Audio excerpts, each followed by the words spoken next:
Thank you. So today we'll be presenting security in depth for Linux software, preventing and mitigating security bugs. So we have three main goals in this talk. The first one is to explain how to implement security in depth and the least privilege principle in your Linux code. The second one is to explain how we design a few sandboxes on Linux. And the third goal is to convince you that good code writing practices and good design can work. So first, quick definition, what's security in depth? So security in depth comes from the principle that a secure application should have some tolerance for mistakes. A single failure ideally shouldn't completely break the security model of your application. So today we will try to address this from a Linux application programmer perspective, and we'll be using Google Chromium and VSFTPD as examples during our talk. So there are many steps you can take towards security in depth. So the first one would be having secure code and reducing the number of mistakes you make and not having vulnerabilities in the first place. Second step you can have is application level exploitation mitigation. So you might have heard about SSP, former Propolis, which is stack canaries to prevent stack buffer overflows exploitation. You've probably heard also about system-level exploit mitigation techniques such as address space layout randomization, non-executability. You might have heard about privilege dropping, which we also call sandboxing in this talk. And you might also know mandatory access control, and you've heard about security updates, right? So in this talk, we will focus on only two steps, which is secure code and privilege dropping. So in the first part, I will talk about process and privileges in Linux in the classical sense, just as a quick reminder. So the privilege model of Unix, in a nutshell, each process has its own address space, and the processor MMU enforces separation of different address space. And in this model, the kernel is a mandatory interface to the system from process perspective, and the process is really the privilege boundary. Usually you associate a privilege with a process. Also, something worth mentioning in the standard Unix security model is root has access to everything, and other users are subject to discretionary access control. So privilege ordering can be important, but usually it's something hard to do. So we'll define privilege ordering by saying if process A has more privileges than process B, if A has access to every resource B has access to. So from this definition, we can say that any process running as root is more privileged than any other process because it can do everything on the system. That's in the general case. Two processes with the same UID and GID may have the same privilege. That's the usual normal case, but we'll see some other cases. And one can generally not compare two processes with different UIDs because usually they will just have access to a different set of resources, for instance, different users on the same machines will have access to different files, for instance. So threads, we've seen that the process was the privilege boundary. So usually there is no possible privilege separation inside a process. We'll see one exception today, which is the seccomp sandbox, which we will introduce later. And there is also another one in Google, which is called native client. Also, debugging is quite interesting because if A can debug, or the ptrace system call, on process B, then A is more privileged than B because it can make B do whatever he wants. So we have, in Linux, we have a few privilege-related facilities. So of course, the most known one is users and groups. So you have many user ID. You have a general UID, then you have an effective UID, you have a saved UID, you have a file system UID. The same for GIDs. And since Linux 2.2, you also have POSIX capabilities, which have been designed as a way to split root privileges into many different privileges. So a definition that will be useful today is confused deputy, a computer program that is innocently fooled to use its ambient authority is called a confused deputy.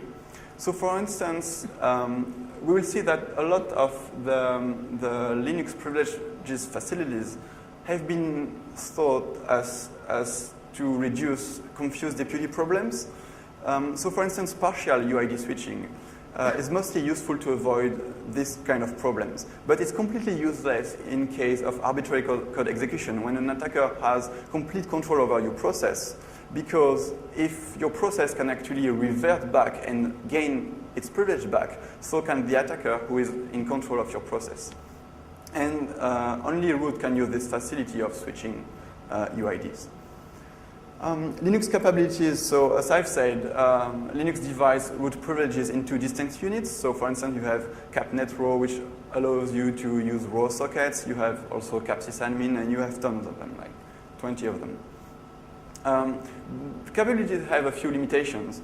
The first common mistake that you can see usually is forgetting to switch from UID 0. Even if you drop all capabilities or most capabilities, you have to switch from UID 0. Second mistake is a lot of capabilities are root equivalent. So for instance, there is a capability that allows you to load module into the kernel. So obviously that's root equivalent. So in this case, we say capabilities are only useful for confused deputy problems in this particular case. But you can also make good use of capabilities if you know what you're doing. Also, capabilities are a root privilege dropping facility. You need to be, a normal user has no capability, so he has nothing to drop there. So you can read in the appendix more about capabilities. We're not going to talk too long about that. So changing root, it's probably one of the most used tricks to drop privileges. So it's a very popular way to drop file system access. How else would you drop access to files that are readable by anyone?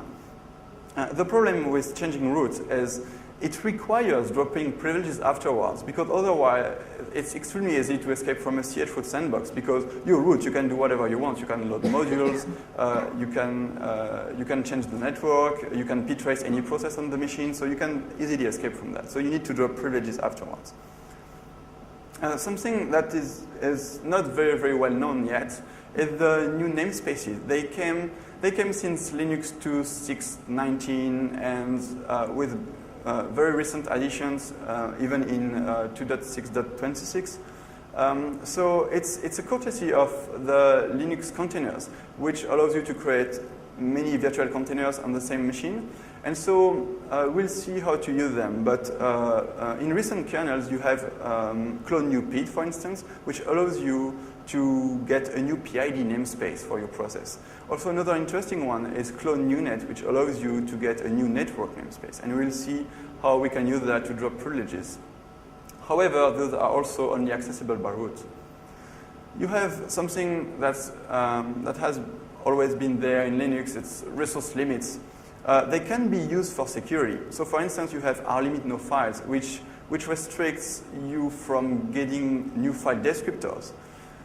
It's a good way to somehow drop access to the file system, but even without getting new file descriptors, you cannot open new files, but you can still rename existing files, or you can still unlink, which means delete existing files. So it's kind of limited, but it can be useful.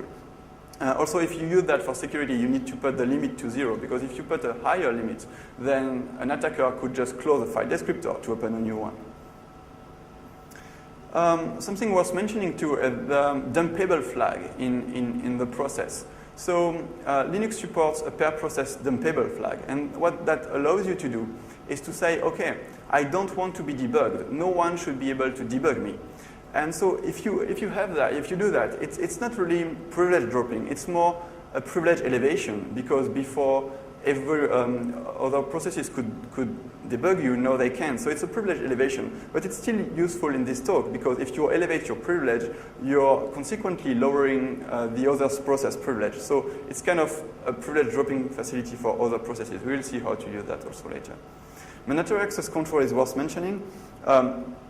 Linux has several mandatory access control options, SE Linux, Mac, Tomoyo. They offer some flexibility and a lot of options. However, they require the administrator to set up a policy, which is, we'll see, very different from our goal today. So privilege-rated facilities in Linux are usually designed to give less privileges to root. And the one which are not designed to only give less privileges to root still require root to use them. So we don't have many tools at our disposal. With those facilities, it's very easy to protect against confused deputy problems, but not against arbitrary code execution. So yeah, now Chris will talk about writing good code. Okay, thank you, Julien. Let's see some of these facilities in action. So this is mostly a sandboxing talk, but first a few brief notes on one of Julien's points, which is writing secure code in the first place so that there are no vulnerabilities, or at least you minimize the number of them. And one principle I wanted to quickly introduce is that it's been very successful, is that as a programmer you should always seek to use APIs that are harder to get wrong than they are to get right. And this principle works because programmers are lazy. They'll always follow the path of least resistance. So if your API directs them down a path that happens to produce secure code, you're in pretty good shape. The most obvious example of this has got to be string manipulation. There have been a lot of problems in C, obviously, the classic buffer overflow, which is just due to mismanagement of strings.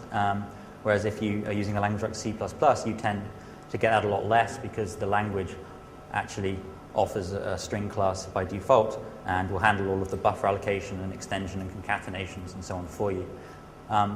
And this is actually a solved problem even in C, which is a language that's had a lot of these problems, because you can use a C++ like buffer encapsulation in C, and a couple of programs that have done this are VSFDPD, which we're going to talk about in more detail shortly.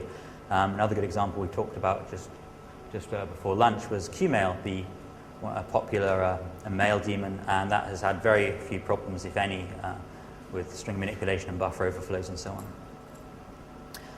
on. Your code's got to be readable. If the code's not readable, then there's usually a link between readability and quality of code. And also, if the code's not readable, then how's anyone going to audit it and be confident that they found all the bugs? One other principle, if you're doing something fundamentally dangerous like authentication, make sure all the code's in one place that you can understand the interactions you've got going on. So just to have a couple of examples on the point about APIs that are easy to abuse versus easy to get correct. Here's an example of an API I think is easy to abuse. This function here will actually read something over an SSL socket, and as you can see, it's modeled after the read function in the Unix API, so you would expect it to behave very similarly. So if this function, when you ask some data over the SSL socket, returns 0 to you, what does that mean? Well, traditionally, that means end of file. You're done transferring whatever you're transferring. You can move on now. Unfortunately, if you're on a cryptographic channel, that's not the end of the story. I mean, how did that channel close? Did it close because the remote end actually finished sending? Or do you have a man-in-the-middle attacker that injected a TCP reset and closed the connection down? It happens that both of those cases, one of which is a potential security concern, this API returns 0. And if you really want to find out what happened, you've got to sort of call another API, the sort of really what happened API, that'll tell you if it was a genuine secure shutdown or an insecure shutdown of that socket.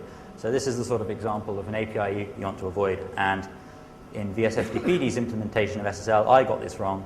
I looked at all the other FTP clients and servers. Everyone got it wrong. So the principle sort of does seem to hold here. So here's some code random code I dug out that I thought was fairly hard to read. It's sort of iterating over strings, doing lots of length calculations. We've got some pointer arithmetic in there, a nice go-to. So can anyone see a vulnerability in this code? Anyone got an idea what sort of line looks suspicious there? The point being, I don't think there is a vulnerability in that code, but I just can't tell by looking at it. I have to spend quite some time understanding all the different buffer constraints and so on. It'd be much nicer if a secure buffer API were used which handled all of the allocation